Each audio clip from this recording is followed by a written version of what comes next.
मैं आ रहा हूँ ग्राम खनोहर, जिला बलिया। हमारे बड़े भैया उमाशंकर भैया के माननीय विधायक उमाशंकर सिंह जी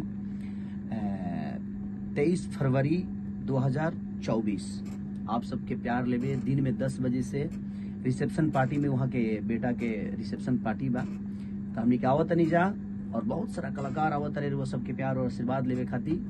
तो उमाशंकर भैया के भी अपन प्यार और आशीर्वाद दी, वो दोनों बच्चन के भी आशीर्वाद और प्यार दी, ओकनी के जीवन की शुभकामना खाती बस आशीर्वाद दी। और हम आ रहल बानी ग्राम खनोही और जिला बलिया।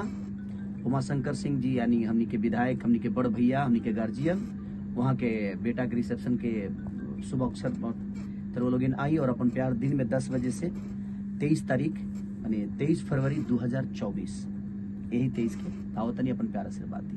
नमस्ते, प्रणाम। सर जी